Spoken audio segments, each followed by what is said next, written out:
Hello again, friends. Mad Laughter at Laughter Mad here again with your favorite reaction channel called Your Favorite Comedian, me not laughing. Uh, the channel where if the bit isn't funny, I'm probably not going to laugh. Well, I definitely won't laugh if it's not funny.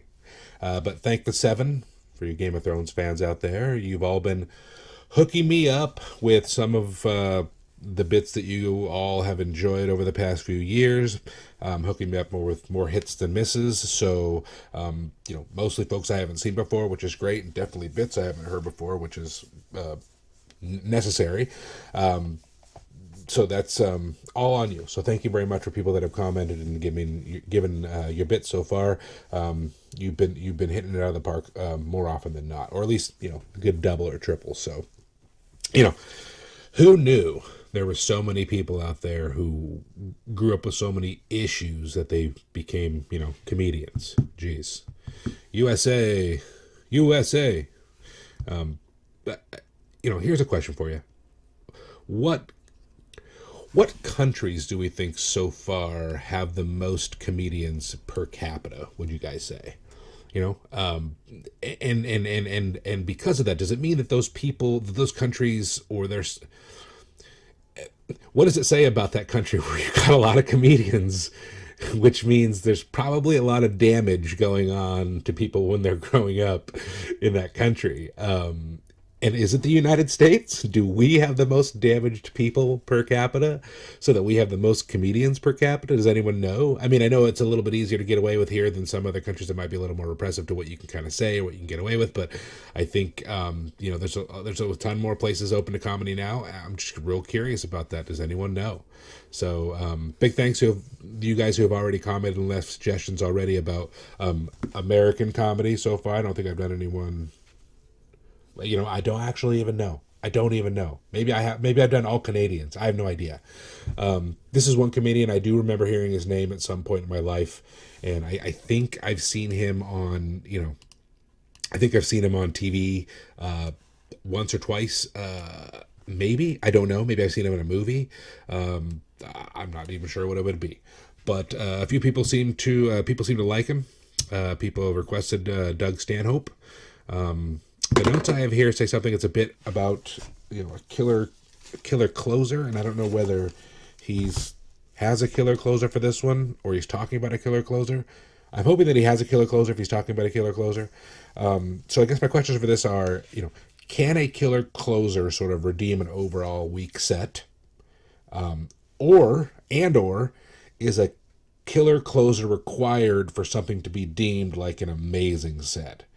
Because I haven't seen many comedy shows straight through. I can imagine if they have a killer closer, it can make you forget about any sort of mistake they made during the whole shebang. So I guess I'll be looking out for that too. So either way, here we have a clip of Doug. First time I've ever seen this guy. Hope he can make me laugh. Hope he can make us laugh. Here we go. I don't care anymore. I used to have some type of social relevance in my act, and there was a point where I really gave a shit about stuff to a point where it was ruining my life.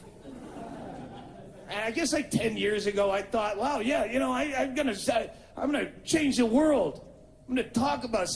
In 20 years of comedy, I've probably had a dozen good points that I reflect on and go, that was actually a really fucking good piece. And it had a point that made sense. But the whole changing the world thing never really kicked in. The revolution was starting where I thought I could yell at 200 people in a bar every night and change the world. Yeah, it didn't quite happen like Egypt and Syria. No. And it's frustrating because you do a bit and then you go, that's a fucking really good.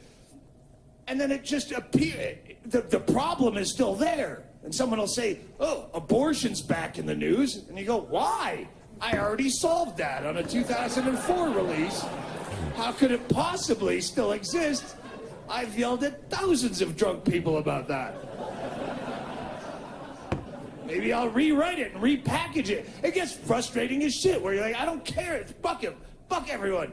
It's as frustrating as if you lived in a world full of starving people, where occasionally you could point out food that no one else seemed to notice for a living. Where you go on stage and you go, "You ever notice? There's a plate of nachos right over there." Man. And people go, "Oh, he's so right. There is a plate of nachos. I never noticed that." But instead of eating them, they shove them up their noses and assholes for entertainment value and get no nutrition out of it, even though they're fucking starving to death.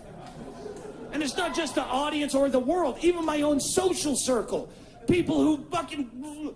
Doug, what you said about gay marriage, that was right on the money. Marriage itself is an antiquated institution. It has no place in a progressive society. It's nothing that anyone needs to do. I'm still getting married on Saturday, though, because Janice doesn't really, she doesn't get your ass. She doesn't think you're funny. So we're getting married, but it's a really good point, though. And what you said, now one thing you said, overpopulation. You're right, Doug. You're not really funny anymore, but you're right. What you said about overpopulation, most of the world's problems are based on overpopulation. There's just too many goddamn people. We're still gonna have a baby because Janice's biological clock is ticking. And plus, we live in a gated community. It's not really overpopulation if you can afford to send it to a Montessori school, is my take. But it's right. What you're doing is a good thing, and you should keep doing it, and don't die on us. What you said about drugs, you're right on the money, Doug. Drugs, I never thought of it like that. It's a private property issue. All drugs should be legal because your body is your own private property. You own your own meat. If you own nothing else in the world, you own the fucking meat that's packing your bones. Yeah, so all drugs, it doesn't matter what it is. Drugs to fucking put a needle in your arm, tattoo yourself, pierce yourself, fucking eat cheese sandwiches, throw cheese sandwiches down your top hatch till you're so fat you have to pay for 2 seats on Southwest Airlines. That's your prerogative because you own your own meat. Do whatever you want to it. Drink yourself silly. You find something living rent-free in your uterus, evict that motherfucker. This is private property. There's no squatter's rights. Pay rent or quit. That's a good point, Doug. Drugs should be your own prerogative, whatever it is, huffing a gassy rag. That's what you want to do. Except for heroin, because that's what killed Hedberg. That's why we really need the federal government to come in and stop this. And I can't understand why I'm so fucking thirsty all the time. You're so right. You're so right. I just don't listen. I just don't listen.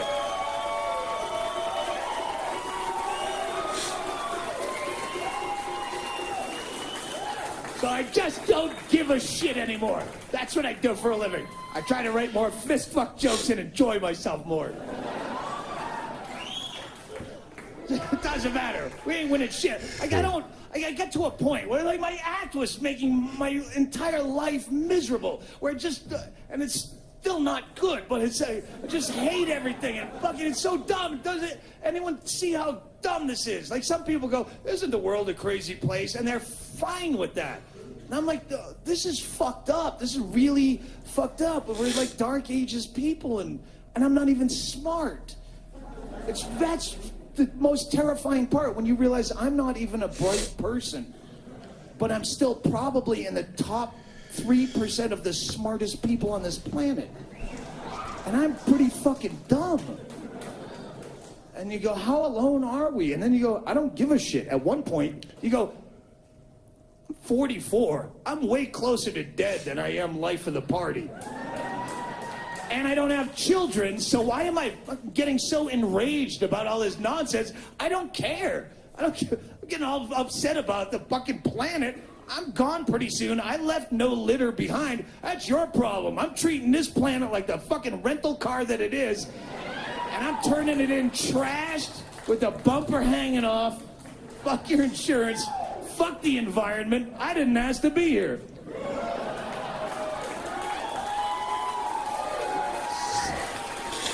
Someone created me. Yes, I know that's a selfish thing. It's a selfish thing, but you know what? I've cared about other stuff, and me not caring about stuff will affect it as much as me caring about stuff, which is none. I just want to close strong. I want to have a great closer. That was why, as a comic, I want to have a great closing bit. I want to have a great closing bit for my career. Like, once I find that bit, I can stop yelling about stuff and slink off. I don't care if I have to fucking whatever for a living.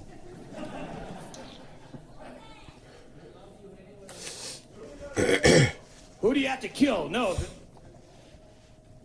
The closer, the closing bit. Last year at SeaWorld, a killer whale leapt out of the tank and grabbed its trainer by the head and pulled her underwater and ate her at the end of a live performance. I don't know that it was the scheduled end of the show, but on that night they decided to close on it. It leapt up, grabbed her ponytail, pulled her underwater, and chewed on her for quite some time. Because it's a fucking killer whale. You can't give it the hook like it's vaudeville. Like, they had to let it go. And I read that story with such palpable envy.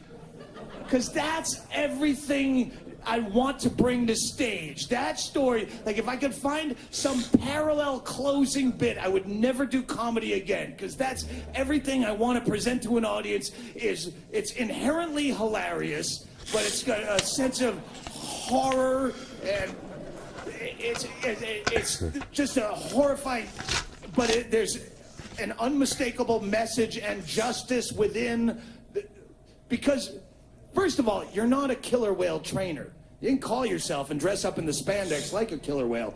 You're not a killer whale trainer, because from my limited knowledge of marine biology, killer whales come out previously trained. They're already perfect killer whales. Unless you're trying to train them to do backflips for fucking sardines and to dance on their tails, which they don't do naturally. You're training them to be fucking circus monkeys, and by withholding a food source, you're not a trainer, you're a fuckwither. You fuck with killer whales. That's what you do.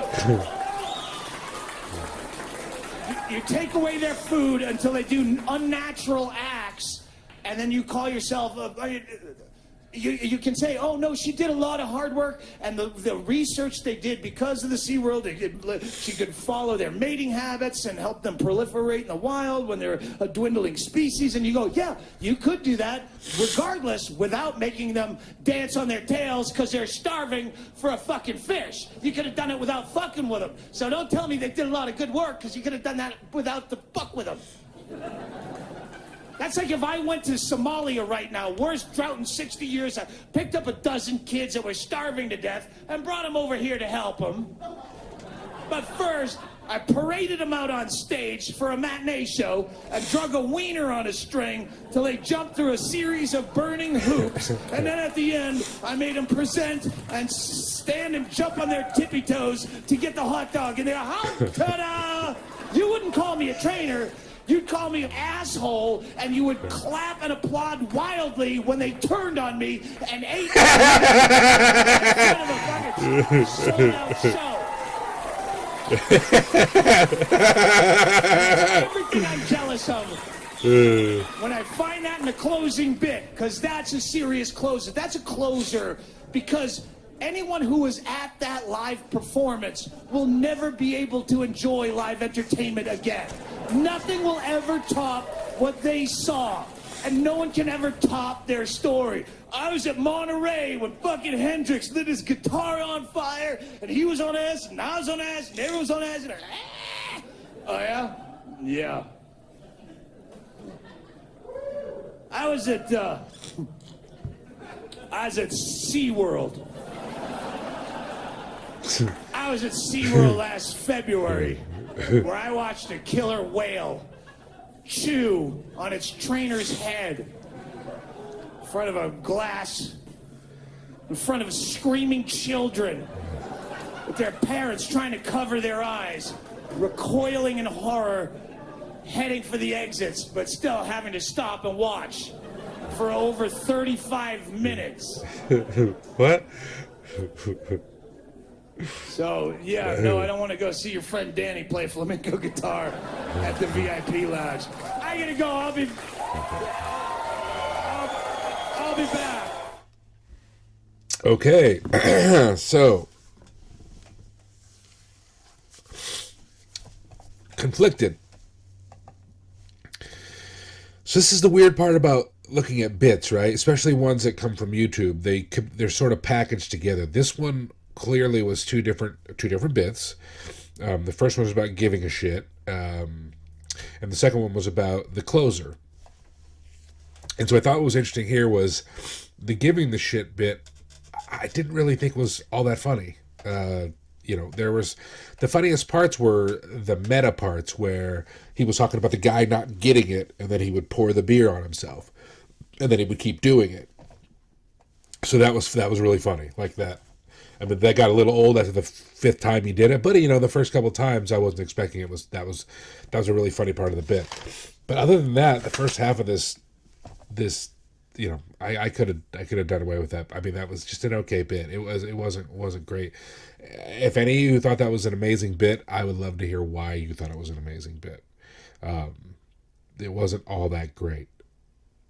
So I was nervous at first watching Doug. I'm still a little nervous about it. I'm still not sure what I think of Doug. He's okay.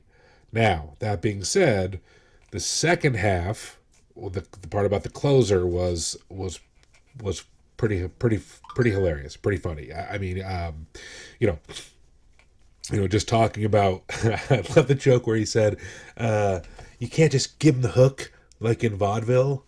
Because it's a killer whale. I thought that was hilarious. That was funny. The other joke was, killer whales, come out previously trained.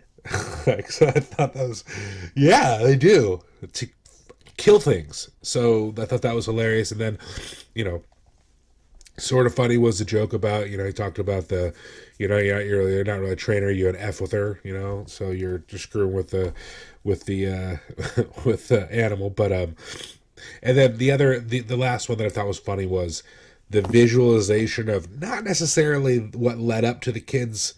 So, well, what would you guys say if I was doing this to a kid and, we brought him over from, Somalia or wherever he said, and we had the food and we made him like jump around and do some things before we gave it to him. Like, what would you guys would be horrified, and then you would clap when they would turn on me and eat my head. And I thought, yeah, like I could, yeah, if you were messing with him like that at a certain point, I mean, maybe it's a little overboard, but yeah, like, come on. So I thought that was pretty funny. Now,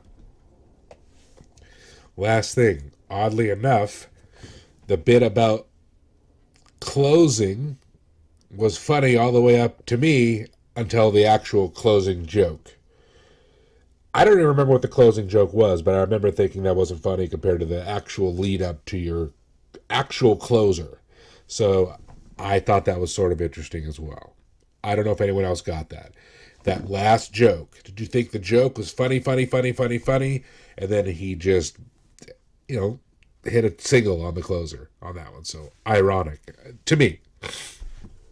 But overall, 50%, I thought about 50-50 on that one. Doug was okay. Does anyone have another Doug bit that, might be a little easier to get into? Maybe now that I've seen him once.